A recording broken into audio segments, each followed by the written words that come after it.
இந்த ஆண்டு நடக்கக்கூடிய நாடாளுமன்ற தேர்தலுக்காக திராவிட முன்னேற்ற கழகத்தின் சார்பிலே நம்முடைய முதலமைச்சர் தளபதி அவர்களுடைய அறிவுறுத்தலின்படி நியமிக்கப்பட்டிருக்கக்கூடிய தேர்தல் அறிக்கை குழு பல்வேறு பகுதிகளுக்கு சென்று அங்கே இருக்கக்கூடிய மக்களை, பல்வேறு துறை சார்ந்த அமைப்புகளை, சங்கங்களை சந்தித்து அவர்களுடைய கோரிக்கைகளை எல்லாம் பெற்று தேர்தல் அறிக்கை உருவாக்க வேண்டும் என்று எங்களை எல்லாம் பணிபுரிகிறார்கள். அதன் அடிப்படையிலே வழக்கமாக திராவிட முன்னேற்ற கழகத்தின் தேர்தல் அறிக்கை என்பது மக்களை சந்தித்து மக்களுக்கான ஒரு அறிக்கையாக, மக்களால் எழுதப்படக்கூடிய அறிக்கையாகத்தான் அந்த அறிக்கை எப்பொழுதுமே இருக்கும். அதுபோல இந்த ஆண்டு மக்களை சந்தித்து நாங்கள் தேர்தல் அறிக்கையை உருவாக்கியிருக்கிறார்கள். பல்வேறு தூத்துக்குடியில் துவங்கி அடுத்து கன்னியாகுமரியிலே, இன்று மதுரையிலே இன்று மக்களை சந்தித்து இந்த தேர்தல் அறிக்கைக்கான கருத்துக்களை கேட்டுக்கொண்டிருக்கிறோம். இன்று மதுரையிலே நடைபெற்றிருக்கக்கூடிய இந்த கூட்டத்திலே மதுரை, தேனி, திண்டுக்கல் ஆகிய சிவகங்கை ஆகிய மாவட்டங்களிலிருந்து பல்வேறு அமைப்புகள் தங்களுடைய கோரிக்கைகளை இது எங்களிடம் அளித்திருக்கிறார். இந்த கோரிக்கைகளை எல்லாம் படித்து இதில் இருக்கக்கூடிய முக்கியமான கோரிக்கைகளை எடுத்து முதலமைச்சர் அவர்களோடு பகிர்ந்து கொண்டு அவருடைய ஒப்புதலை பெற்று தேர்தல் அறிக்கை வெளியிட்டார். பிரதானம் என்ன கோரிக்கை கொடுத்துருக்கிறார்? நீங்கள் ஜிஎஸ்டியில் இருக்கக்கூடிய பல்வேறு பிரச்சனைகள், வந்து வியாபாரிகள், குறிப்பாக சொல்லணும்னா வந்து சிறு குறு தொழில் செய்யக்கூடியவர்கள், அவங்க வந்து மிகப்பெரிய அளவில் வந்து ஜிஎஸ்டியால் பாதிக்கப்பட்டிருக்காங்க. அவங்க வந்து பல்வேறு கோரிக்கைகளை முன்வைத்திருக்கிறார்கள். அது மட்டும் இல்லாமல் ரயிலில் இருக்கக்கூடிய ரயில்வே வழக்கமாகவே வந்து தென் மாநிலங்களுக்கு நிதி வந்து கொஞ்சம் குறைவாகத்தான் ஒதுக்கப்படுகிறது. ஒவ்வொரு ஆண்டும் அது குறைக்கப்படக்கூடிய ஒரு சூழலையும் நான் பார்க்கிறோம். அதனால் அதை பற்றி பல கோரிக்கைகள் வருது. அதுவும் இல்லாமல் 100 நாள் வேலை, அதில் இருக்கக்கூடிய பல குழப்பங்கள், அவங்களுக்கு சரியாக சம்பளம் வந்து சேராத ஒரு சூழ்நிலை, இப்படி பல்வேறு பிரச்சனைகளை மக்கள் வந்து, விவசாயிகளுக்கு இருக்கக்கூடிய பிரச்சனைகள், இதையெல்லாம் மக்கள் வந்து எங்களுக்கு கோரிக்கைகளாக வழங்கி கொண்டிருக்கிறார்கள். தென் மாவட்டங்களில் அதிகமாக வளர்ச்சி அடையலைன்னு சொல்லி அதிகமாக இது பண்ணுறாங்க.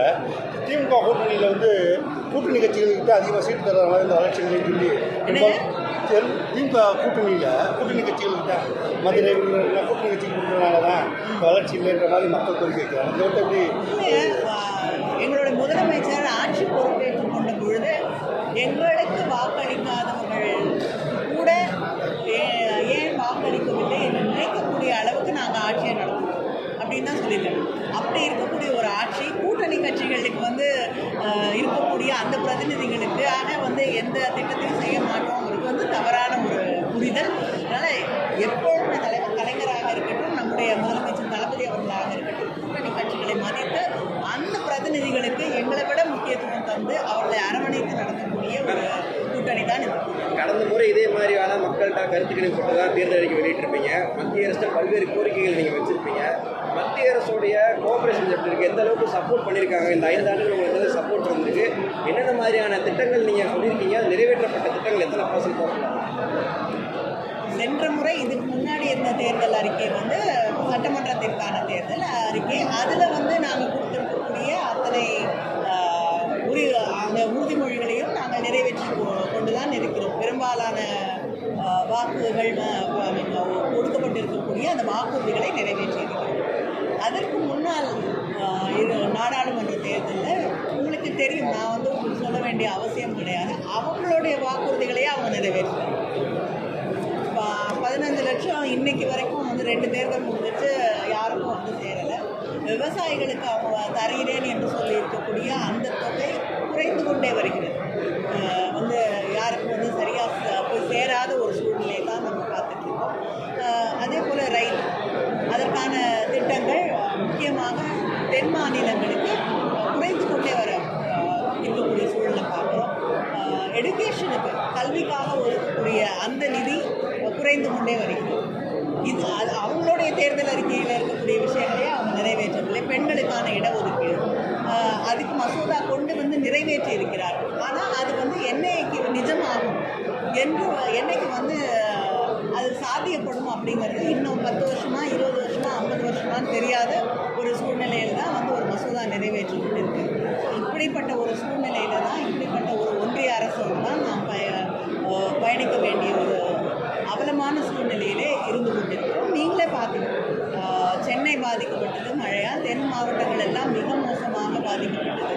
ஆனால் இன்று வரை தரப்பட்டிருக்கக்கூடிய நிவாரணங்களை எல்லாம் நம்முடைய முதலமைச்சர் அவர்கள் தான் தந்து கொண்டிருக்கிறார்களே தவிர மத்திய அரசு இன்னைக்கு 2 அமைச்சர்கள், மூத்த அமைச்சர்கள் மத்திய அரசிலிருந்து வந்து சென்னைக்கும் தென் மாவட்டங்களையும் வந்து பார்த்துட்டு இருக்காங்க. மானிட்டரிங் கமிட்டிஸ் இது கிட்டத்தட்ட 3 தடவை வந்துட்டாங்க.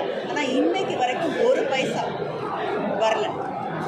அப்போ இப்படிப்பட்ட ஒரு மனநிலையோடு தமிழ்நாட்டுக்கு எதையுமே செய்யக்கூடாது அப்படிங்கிற ஒரு மனநிலையில் தான் அவங்க இருக்கிறாங்க.